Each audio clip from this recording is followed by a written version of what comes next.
బుల్లి పిచ్చుక, బుజ్జి పిచ్చుక ఎక్కడున్నారు?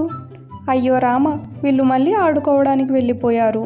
వీళ్ళకి ఇక చదువుపై ఎప్పుడు శ్రద్ధ కలుగుతుందో. వీళ్ళు ఇలాగే ఉంటే మంచి మార్కులు ఎలా వస్తాయి? పోయినసారి అయితే బుజ్జికి 1వ ర్యాంకు పోయి 2వ ర్యాంకు వచ్చింది. నా దిగులంతా వీళ్ళ చదువు గురించే.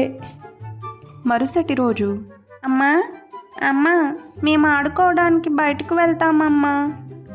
ఏమిటి బుజ్జి, నిన్నంతా ఆడుకున్నారుగా, ఇక ఇవాళ చదువుకోండి. ఎప్పుడు చూసిన ఆటలేనా? ఏమిటమ్మా ఎప్పుడు చదువు చదువు అంటావు? నిన్న 1 గంట సేపేగా వెళ్ళి వచ్చాము. ఇవాళ కూడా 1 గంట వెళ్ళనివ్వమ్మా. బుజ్జి, చెప్పేది నీకే వినపడటం లేదా? ఇద్దరూ లోపలికి వెళ్ళి చదువుకోండి. ఈసారి ఫస్ట్ ర్యాంక్ రాకపోతే ఊరుకునేదే లేదు. ఏమిటి బుజ్జి, అమ్మ అలా మాట్లాడుతుంది? అమ్మ మాటలు నాకు చాలా బాధ కలిగాయి. నీకు కూడా అలాగే ఉందా? అవును బుల్లిపక్షి, నాకు చాలా బాధగా ఉంది. కానీ ఏం చేస్తాం? పద, అమ్మ భోజనానికి పిలుస్తుంది, వెళ్దాం ఇక. ఏమిటమ్మా రోజు ఇవే పెడుతున్నావు? మేం తినలేకపోతున్నాం. చూడండి పిల్లలు, ఇది చాలా తక్కువ రేటుకి వస్తుంది. పైగా బలం కూడాను. 1 పూట తింటే ఇంకొక పూట తినక్కర్లేదు. అలా పిల్లలిద్దరూ తల్లి ప్రతి ప్రవర్తనకు చాలా బాధపడేవి. మరుసటి రోజు, అమ్మా, మా స్కూల్లో వాళ్ళంతా కలిసి పిక్నిక్కి వెళ్దాం అనుకుంటున్నాం. మా క్లాస్ అంతా కలిసి ఒకే రకం బట్టలు వేసుకుని వెళ్దామని ప్లాన్ చేసుకుంటున్నాం. నాకు కొత్త బట్టలు కావాలమ్మా. చూడు బుజ్జి, ఇప్పుడు కొత్త బట్టలంటే చాలా ఖర్చు అవుతుంది. నా దగ్గర అంత డబ్బు కూడా లేదు. నీ దగ్గర ఏముంటే అవే వేసుకుని వెళ్ళు. బుజ్జి, అమ్మ ఏంటి ఇలా అంటుంది? ఇప్పుడు మరి మనం ఏం చేద్దాం? దానికి నా దగ్గర ఒక ఉపాయం ఉంది బుల్లిపక్షి. మనిద్దరం కలిసి ఇంట్లోంచి పారిపోదాం. అప్పుడు కానీ అమ్మకి మన మీద ప్రేమ రాదు. అలా బుజ్జిపక్షి బుల్లిపక్షి కలిసి ఇంట్లో నుండి వెళ్ళిపోతాయి. ఒక తోటలో డోరేమోన్ ఇంకా అతని ఫ్రెండ్ ఆద్య ఇద్దరూ కలిసి ఒక చెట్టు కింద కూర్చునుండగా, ఏంటి ఆద్య, ఈ సమ్మర్ హాలిడేస్లో కూడా మీ మమ్మీ నీకు బాగా హోంవర్క్ ఇచ్చినట్టుంది? అవును డోరేమోన్, ఎప్పుడు చూసినా టేబుల్స్ చదువు అని అంటానే ఉంటుంది. చదువు నీకు ఆ మాత్రం ఉండాలిలే ఆద్య. లేకపోతే నీ అల్లరెవరు భరిస్తారు? అయినా ఆద్య, నువ్వు ఇప్పుడు 2nd క్లాస్కి వెళ్తున్నావు కదా, టేబుల్స్ బాగా వస్తేనే నువ్వు మ్యాథ్స్ బాగా చేయగలవు. సరే డోరేమోన్, నేను అటు కూర్చుంటాను. ఈ టేబుల్ చదివి అమ్మకి చెప్పాలి, లేదంటే నా మీద కోప్పడుతుంది. ఇంతలో ఆకాశంలో ఉన్న బుల్లి పిచ్చుక బుజ్జి పిచ్చుక డోరేమోన్ ఇంకా ఆద్యను చూసి దగ్గరికి వస్తాయి. హాయ్ బర్డ్స్, ఇలా వచ్చారేమిటి? ఎక్కడికి వెళుతున్నారు? Hi Doraemon. హలో ఆద్య, మిమ్మల్ని చూస్తే నాకు చాలా హ్యాపీగా ఉంది డోరేమోన్. మేము ఇంట్లో మా అమ్మ మీద కోపగించి బయటికి వచ్చేసాం. మా అమ్మ అసలు నా మీద ప్రేమగానే లేదు. మేము ఏం కొనమన్నా కొనను అంటుంది.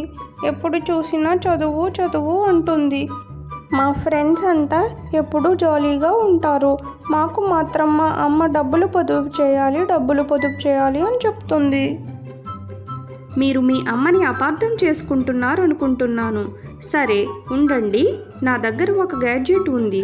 దాని సహాయంతో అన్నీ తెలుసుకుందాం. దొరికింది. ఈ గ్యాస్ స్ప్రే చేసి మీ అమ్మ మిమ్మల్ని ఎందుకు స్ట్రిక్ట్గా పెంచుతుందో చూద్దాం. నమస్తే కాకి గారు, బాగున్నారా? బాగున్నానండి. ఏమిటి మళ్ళీ వచ్చారు? మీరు చెప్పిన చాయ్ల తయారీకి ఇంకా 15 రోజులు పడుతుందని చెప్పాను కదా. వాటి కోసం కాదండి, ఈ మధ్య పొదుపు చేసిన డబ్బుతో ఇంకొంచెం బంగారం తీసుకొచ్చాను. వాటితో 2 ఉంగరాలు కూడా చేయాలి. చైన్లు ఉంగరాలు మీరు తప్పకుండా 15 రోజుల్లో ఇచ్చేయాలి. మరి సరే అండి, కొంచెం కష్టమైనా తప్పకుండా ఇచ్చేస్తాను. పిల్లల కోసం మీ తాపత్రయం చూస్తుంటే భలే ముచ్చటేస్తుంది. స్వాగతం పిచ్చుక మిత్రమా. ఏమిటి మిత్రమా, రమ్మని కబురు చేశావు? ఏమిటి సంగతి? మరేం లేదు పిచ్చుక, పిల్లలు పెద్ద అవుతున్నారు. వారికి మంచి గూడు కట్టడానికి చెట్టు కొమ్మలు అమ్మకానికి ఉంటే చూడమన్నావు కదా. ఒక మంచి దృఢంగా ఉన్న చెట్టు ఒకటి చూశాను. ఎంత భయంకరమైన గాలి వాన వచ్చినా దాని మీద కట్టిన గూడు మాత్రం కదలదు. ఆ చెట్టు చాలా గుబురుగా ఉండటం వలన ఎండా వాన పడకుండా ఉంటుంది. అవునా గ్రద్ద, నీకు చాలా థ్యాంక్స్. అవును, కానీ ఆ కొమ్మలు అమ్మేవాళ్ళు కొంచెం రేటు ఎక్కువ చెప్తున్నారు. మరేం చేయమంటావు? రేటు ఎక్కువైనా పర్లేదు గ్రద్ద, నేను తీసుకుంటాను. ఏదో ఒకలా కష్టపడి కొంచెం ఖర్చులు తగ్గిస్తే డబ్బు పొదుపు చేస్తాను. పిల్లలు జీవితాంతం సుఖంగా ఉంటారు. గుడ్లగూబ గారు, గుడ్లగూబ గారు. హా పిచ్చుక, రా రా. గుడ్లగూబ గారు, నా అకౌంట్లో నేను పొదుపు చేసిన డబ్బుతో కొంత అవసరం ఉందండి. ఆ డబ్బు నా చేతికి ఇవ్వగలరా? తప్పకుండా ఇస్తాను పిచ్చుక. ఏంటి, ఎప్పుడూ డబ్బు దాచమని ఇచ్చే నువ్వు ఇప్పుడు ఖర్చుకు తీసుకుంటున్నావు? పిల్లలిద్దరికీ గూడు కట్టడానికి చెట్టు కొమ్మలు కొంటున్నానండి. మళ్ళీ డబ్బు పొదుపు చేసి మీ దగ్గరకే దాచమని ఇస్తానులేండి. చూసారా బర్డ్స్, మీ మమ్మీ మీకోసం ఏమేమి చేస్తుందో? అవును డోరేమోన్, నీకు చాలా థ్యాంక్స్. మేము ఇక మా మమ్మీ చెప్పినట్టే వింటాము. మమ్మీతో ప్రేమగా ఉంటాము.